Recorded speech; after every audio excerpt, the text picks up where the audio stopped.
Hello and welcome to Telling Your Asset Management Story. Cameron Christensen's journey into facilities leadership carries a unique personal dimension, a family legacy in the field that helped shape his perspective on stewardship and responsibility. Today, Cameron works at Princeton University, where balancing historic facilities with modern expectations requires careful planning and long-term thinking. In this episode, we'll talk about leadership, institutional culture, and what it means to care for infrastructure that serves generations of students and faculty. Cameron, thanks so much for joining us here on season 2 of Telling Your Asset Management Story. Super excited to dive in, get your answers and responses to these questions, and let you tell your story. Great. Thanks, Phil. I'm glad to be here. Awesome. So we usually start off, Cameron, with asking our guests, tell us a little bit about your journey and how you ended up here. Because as we were talking beforehand, right, there's very few 4-year-old kids are running around going, I want to be a facility or asset manager when I grow up, right? In fact, the last interview we did, we were talking about being an astronaut and then kind of ended up there. But your story is a little unique in what I know, and I'm excited to learn more. And that it's a little bit of a second generation story. So why don't you take us back a little bit further back than your story, Cameron, and kind of use that to set the table for how you ended up at Princeton? Well, Bill, I appreciate that, and I appreciate the chance to tell the story. It's actually goes beyond second generation. We can go back multiple generations. If we go back to the 1800s, my I think it's second or third great grandfather, maybe it's more than that. He was, as part of the church that I'm part of, Church of Jesus Christ of Latter-day Saints, he was on the buildings committee for both the Nauvoo Temple and the Salt Lake City Temple after the pioneers migrated to the Salt Lake Valley. And so facilities management is truly in my blood for multi-generations. But to get what you alluded to about my dad was an asset management professional. He was the director of the Capital Needs Analysis Center at Brigham Young University, and he worked in facilities from the day he graduated college to the day he retired. So, and right there at BYU. And so 40 years in facilities management. He pioneered many of the things that just today we're figuring out. Life cycle cost is arguably the first total cost of ownership study, at least that I've ever heard of, was from the 1970s when he did a assessment on flooring needs for chapels for the church. And now all the chapels that you see throughout the world have carpet, largely because of the study that he did in the 70s on total cost of ownership. And so yeah, I'm very proud of that heritage and just looking to carry the banner forward. When I was trying to figure out what profession to go into, I originally went to college on a trumpet performance scholarship. I was gonna teach music and perform on the side, and realized that I had other passions, and started talking to my dad, and he suggested I go check out facilities. And so I ultimately graduated with an undergraduate in facilities management from Brigham Young University. My emphasis at the time was capital planning and asset management. It's kind of a self-emphasis. They didn't have a direct emphasis. But since then, I've served in various roles throughout the country. Each one, I've tried to maintain an asset focus. But now at Princeton University, been here for a little over 2 years, and as the director of asset management, and I'm just thrilled to be here. It's a great campus, beautiful campus, wonderful people to work with, and so that's a very, very quick way of sharing how I got to where I am. What an amazing family legacy going back to the 1800s. That's neat. I knew it went one generation back, but I didn't know it went further back than that. So that's awesome. And I really like how your dad was involved, not just at his place of work at the university, but also with the churches and things like that, and how he was helping kind of bring the same philosophy and ideas both inside and outside his profession. That's pretty awesome. So you mentioned you graduated with an undergraduate in facility. Tell me a little bit about that. I didn't realize there were a lot of programs like that. Well, there aren't many. Okay, so I think about a decade ago, I was at an IFMA conference And I think at the time, the IFMA Foundation estimated that there was about 650 students that graduated with an accredited, IFMA accredited degree in facilities management annually. So you're talking about 650 professionals throughout the country. So not a lot. And so like 100 of them came out of BYU or something like that. Anyway, so the undergraduate profession at BYU at the time I was there was really revolutionary. You had about a good chunk of the classes, probably 60-70% of the classes were construction management. So we dug into the finishing systems and the electrical systems and mechanicals and all of that goes into building a facility. We worked on soft skills like construction management, project management, scheduling, estimating, all those things. We also worked. You get a minor in business through the Marriott School of Management, and then we have our core facilities management classes, which include operations and maintenance, and asset management was actually a class that I took, taught by my dad, and so. And it was so that was the degree. That was the undergraduate degree that I pursued. Since then, I've gotten master's degrees in real estate, nonprofit, and then MBA in finance. And so, all of that is to help complement the education that I received at BYU. No, that's excellent. Yeah, I'm glad. I like I said, I'm glad it's not widespread because I haven't heard or met a lot of folks that graduated from such a program. No. So that sounds pretty neat. And to take a class with your dad must have been a pretty cool thing. It was really cool. It was intimidating because I wanted to make sure that if I got good grades, that I earned those grades. There wasn't any kind of nepotism issue, but it was really fun holding study groups at Dad's house with a bunch of students and having the professor just in the kitchen dishing up ice cream. So that's awesome. It was fun.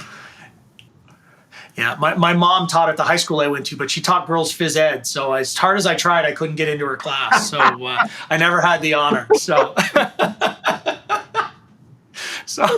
sorry.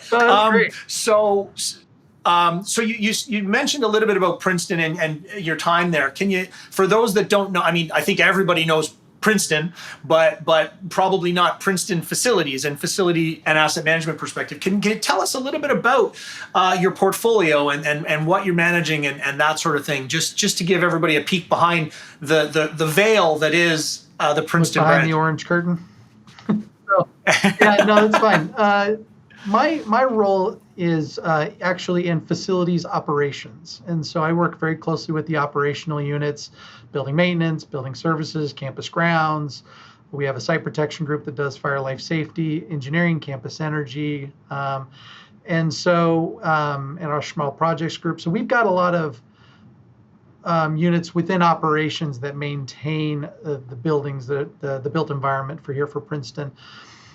And that includes all the shops, all the custodians, all the groundskeepers, all those folks. But Princeton Facilities is also made up of capital projects, architects, strategists.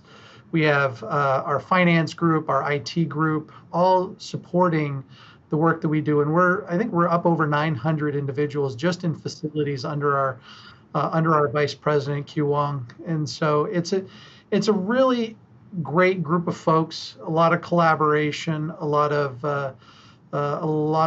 collegiality that we work very closely with. Just like any our organization, we have our quirks, and that's fine. But Princeton itself, the campus, we have about 190 buildings, give or take, on the main campus. I think we're up around 400 total in the Princeton portfolio. We don't maintain all those. Not all those are facilities maintained, but it's a good size. The main campus is about 500 acres and 14 million square feet. So the asset portfolio, we're still working on cleaning up our asset inventory, but we're pushing 40,000 assets that we manage. And so in that we intentionally don't manage a lot of assets that some places might, just because of bandwidth, and we might grow into those additional systems in the future. But right now we're focusing on MEP systems, envelope, roofing, those kind of things. So That's largely the portfolio that we're trying to manage here in asset management. Work very closely with operational units, other facilities units, and partners throughout campus, such as housing and dining services and others with university services, the colleges and the deans and such. Yeah.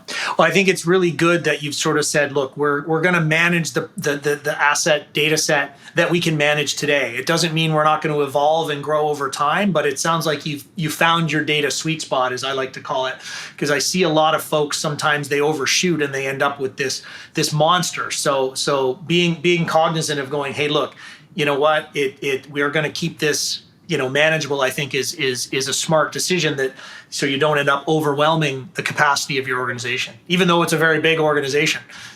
Yeah, it is a big organization, and we do our best to maintain the data assets and the business intelligence components. We've got a very robust team that helps us do that. We get a lot of great support from our facilities IT group and the campus IT group. But it's a tall order. It's a big job to maintain even just those 40,000 assets. And as those become more mature, we'll grow into other areas. But yeah, starting where we can feel like we can do the most good. Awesome.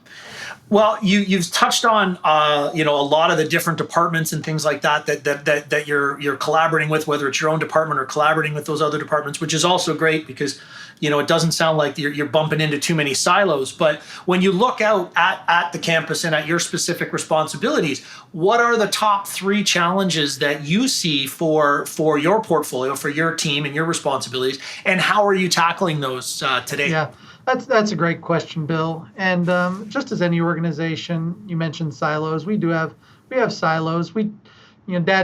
My dad, going back to Dad's experiences, he used to talk about we have to have silos. We have to have stovepipes because that's just the way we operate. Capital projects doesn't operate. We don't build buildings, and so we have these stovepipes. But the more that they can be mesh-lined cylinders rather than concrete lead-lined silos, the better off we're going to be. And so I feel like we're making strides in that direction. I would say it's a really neat way to look at it. Actually, sorry, that's a really cool way to look at it. Is because you're right. They're there for a reason and they make sense. It's just how much of a barrier is, and I really like that wire mesh analogy. That's a great one. I might steal that, Cameron. Go for it. I think it's great if you can use that, then go for it. Yeah. To answer your question about the 3 challenges, I think that the 3 that we're working on right now and the ones that are most present is the first one is data. I mentioned we're updating our asset inventory, and that's a bit of a slog, but we're getting through it. In a lot of ways, in the past, I've actually stood up asset management programs at other operations, and in many ways, it's easier to just start from scratch. But here we have assets, we have history that we don't want to lose. And so going through and auditing that data and that history to make sure that the data is accurate, that the assets are reflective of what is actually in the facility, it's a bit challenging. And getting that data to a point where we have a level of trust with it. So I think that right now we got some trust, but not as much as we would like, especially when it comes to asset life cycle data and those kind of things. And that's coming, and that we're striving to have a lot more trust in that asset data in that regard. So I would say that's one. It's making sure that foundational data is as good as we can make it. The second I would say is culture. They say that culture eats strategy for breakfast. And Dad used to have a really great saying that I've taken with me wherever I go. And he said that facilities management is people management. We bring the buildings along for laughs. And so, it's awesome. Very true. None of these things is even as smart as AI is getting, as smart as our technology is getting. It's all about people. And we need to make sure that we are bringing the people along for the ride. If the minute we just start focusing on the data, focusing on the systems, and we forget the people, we're going to start to leave them behind, and we're going to have just going to exacerbate any challenges that we might have. So so here at Princeton, we have a lot of folks who may not have been focused on asset management principles in the past, and that's okay. That was that was how they operated, and that's fine. And so working with folks to help them understand, catch the vision, starting with why, to use Simon Sinek's analogy, and making that why the emphasis of what we're striving to do, and working to make sure that there is that culture shift that is going, and it's going in a positive direction. And when as we get to those points, we have we can better understand the hows and the whats, but starting with why and helping people understand that, catch the vision of what we're trying to do with asset management. I would say the last piece that we're working on right now is technology. Technology, I think, is oftentimes misunderstood as a strategy. Technology, I've not found it to be a strategy. If you've ever read any of Jim Collins' work in Built to Last or Good to Great, he's very clear that technology is an accelerator of strategy. It's not strategy. And so we're making sure that the technologies that we utilize are supporting our strategies. And again, I've mentioned our facilities IT group. We got a great group of professionals that are very supportive in what we do. We work very closely with them. Right now, we're working on rolling out a new enterprise asset management system, which is consuming a lot of my time and a lot of our time. And so but we're making the time investment right now to make sure that it is set up right and set up for success. And so, as we get that enterprise asset management system set up, there are other things that we'll want to do on the horizon, and there are integrations and other systems we'll want to pursue. But keeping in mind that technology is foundational to the strategy, and it supports the strategy that we do. One thing, the last thing I'll say about strategy as we guide our efforts is, when I arrived at Princeton, our AVP, he wanted to make sure that we kept technology in its proper place. And as we pursue new technologies, he asks, are we adding value, or are we playing with computers? There's a lot of things that we do that kind of flirt with that line of playing with computers. And honestly, as we explore new technologies, we're going to play with computers a little bit. But as we play with computers, we might find that value.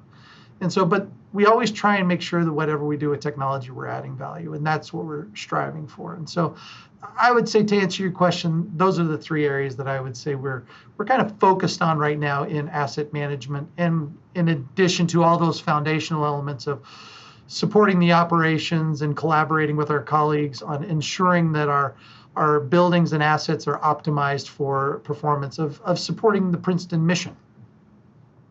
Right. It's interesting because I don't know if you've ever seen, we call it the Onion, the integrated asset management framework that we use in a lot of our communications with customers. But it starts with, the core is, understanding your business objectives and business processes, which is fundamentally the strategy part you talked about. The next layer is the data, which is we also talked about, and then the third layer is the tools. And so your thinking kind of follows right along with those first foundational pieces, because again, I love the fact that as an organization, and even up to your senior leadership, looks at technology as I always use the term, it's an enabler. It's an enabler of your process, and if your process is terrible, it's gonna enable the heck out of that terrible process, but it's still gonna give a bad result. So I like that. I like that not only yourself, but everybody in the organization looks at technology with a little bit of a skeptical eye in terms of what is the value, what are we trying to achieve, is it going to do that? Because a lot of folks are looking for the easy button, right? They're just looking for the way out. They're looking for the magic bullet, and I haven't found a technology yet that is. So I love it. It's a very I'm glad to hear that approach and philosophy from you guys. No, I love that analogy. Enabler is a really great term for it, Bill. Yeah. So kind of talked about where you are today. Let's turn our attention to the next 5 or 10 years. How do you see facility and asset management evolving and or staying the same as we go forward? So I think that's a really great question, and my crystal ball is in the shop. Otherwise, I'd tell you exactly where to go. But my personal opinion, excuse me, is where I see asset management going is currently the industry is very arduous. It's very manual. You go out, you take some inventory. You're looking at spreadsheets. Maybe some have graduated to business intelligence dashboards like Tableau or Microsoft Power BI, those kind of things. But it takes a lot of data and a lot of pulling it together. So over the next 10 years, I think we're really going to see this AI presence come around. And we're going to be taking a lot of these things that are right now done in these tools, and we're going to be informing digital twinning models, AI models. We're going to be training AI agents. And we're going to be doing a lot of these things where they're going to be able to evaluate and gain insights that right now might be hidden to us just because of our inability to crunch these big numbers. Now, and what I'm talking about is not exactly new. You probably have listeners saying, yeah, we already do that. That's no big deal. And that would be great, but it's not commonplace. And so just as in the 80s and 90s, we're rolling out preventive maintenance, and those that were trying to do life cycle were like, I've done. We're still rolling it out now in a lot of places, let me tell you. Sure. But as we work on understanding these technologies, we talk about an enabling technology or an accelerating technology. I think AI is going to be that one of those turning points, and we hear about AI being this huge thing coming at us, and I don't think we really even know what it's going to bring. But I do know that as we work and make sure that we are ready for it, we're learning about it, we're finding ways to creatively implement AI into our operations. Could be just simple large language models at this point, but eventually rolling into agentic AI, and as we get to other advanced technologies, that being able to utilize these technologies to make good decisions with machine-based learning and predictive analytics and all of that, it's really going to help us to make better decisions in a much more timely manner and ensure that we are optimizing those assets even more so than we are now. So I would say the next 10 years is going to be the age of AI. Yeah, it's interesting because I just wrapped up conference season, and a lot of folks, we used to talk about do more with less. The last little while, a lot of people have been talking about we got to do less with less because we can't do more with less. So it's a matter of how do we reduce levels of service.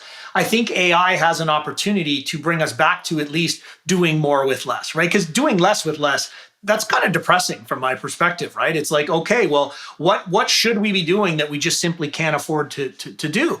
And so I've kind of likened it to it's going to allow us to get back to doing more with less.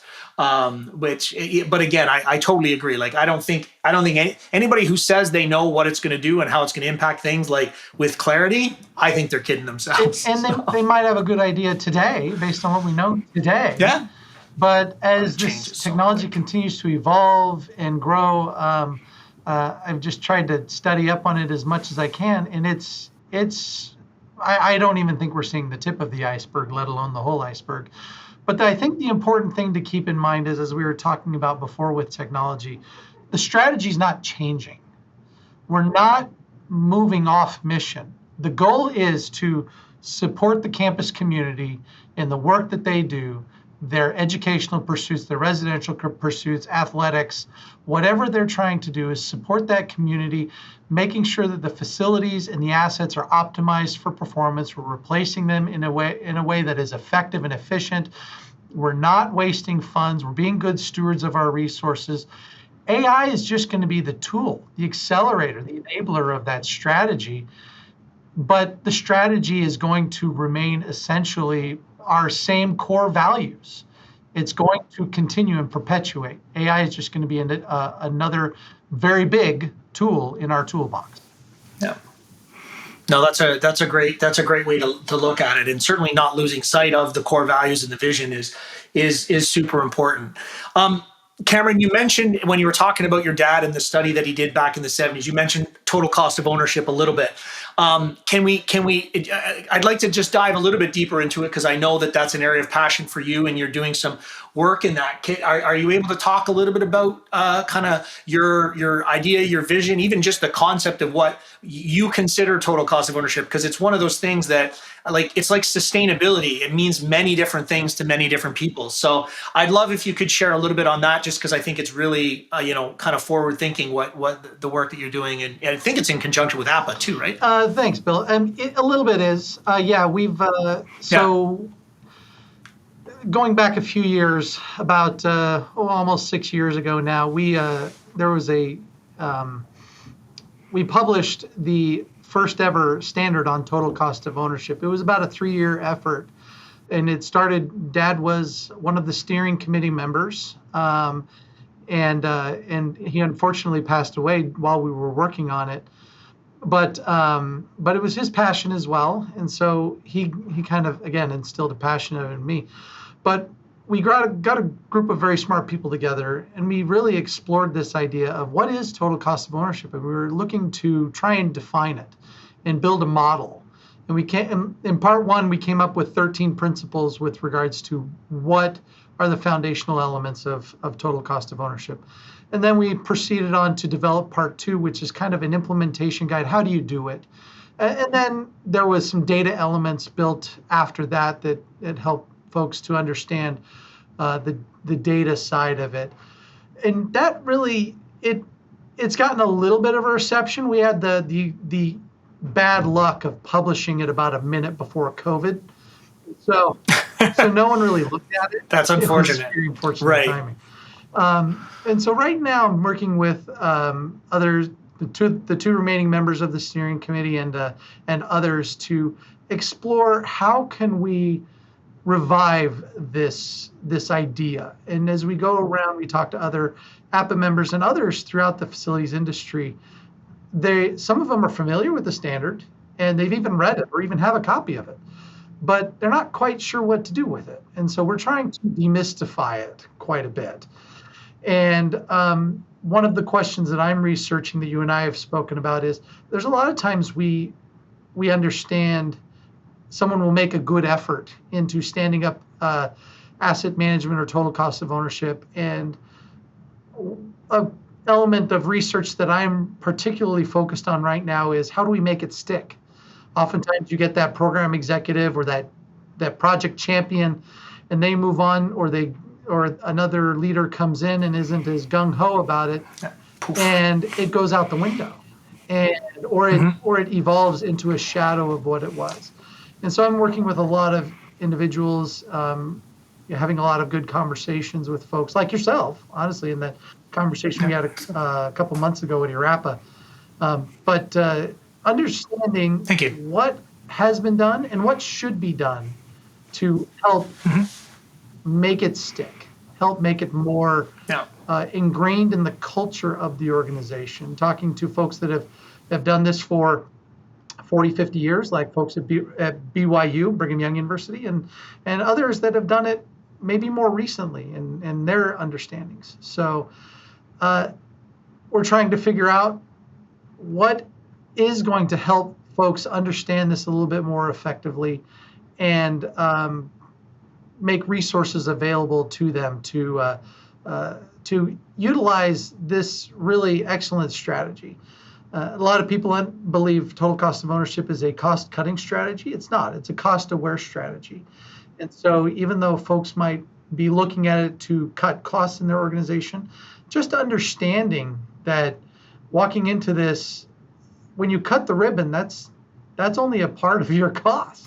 You got 2/3 of it coming down the pike at least in operations, maintenance, energy, and recapitalization. And so the idea is to really take a model and cradle to grave the model and understand what it's going to be from the moment you get the idea and concept of a facility to when it's disposed or adaptively reused.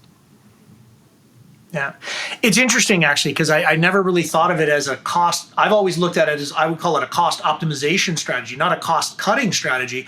Like, and the same people that call it a cost cutting are probably the ones who call value engineering, anything other than cutting costs, right? Like it's that I find that concept so foreign. And maybe that's part of the misunderstanding or the misconception of what it is. But that's interesting. I've never come across somebody that goes, oh no, that's just cutting costs. I mean, it's saving money over the life of a building, but oftentimes it means front loading some costs in order to that's interesting. That's a really interesting perspective. Yeah, and I like the term that you use, cost optimization. And so a lot of times we use the term cost aware. It's a cost awareness strategy. Right.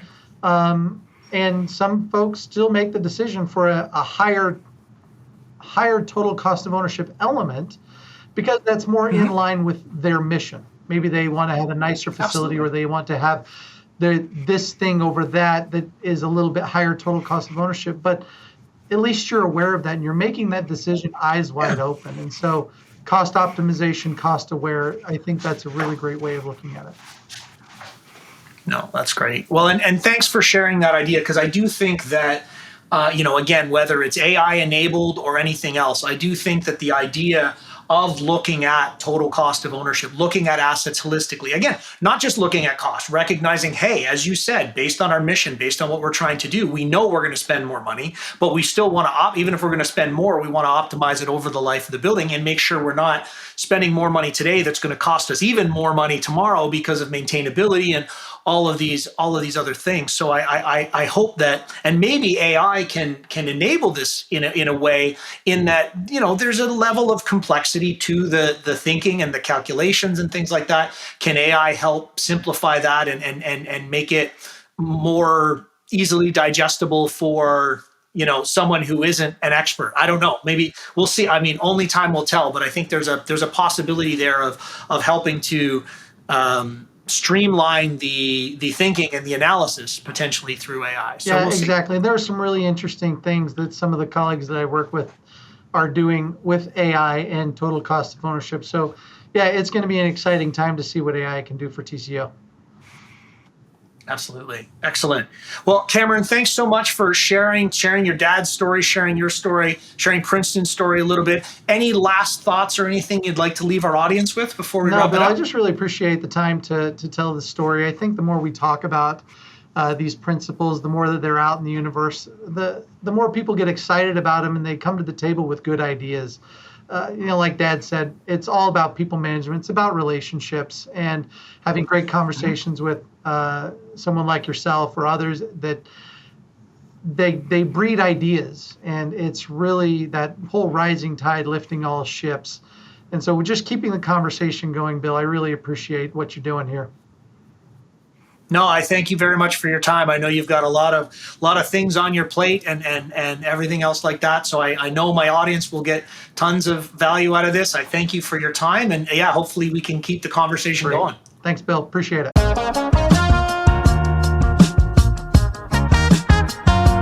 Cameron, thanks for sharing your story with us. Your perspective reminds us that stewardship of buildings and infrastructure is about more than systems and budgets. It's about culture, relationships, and the long view. Thanks again for joining us on Telling Your Asset Management Story.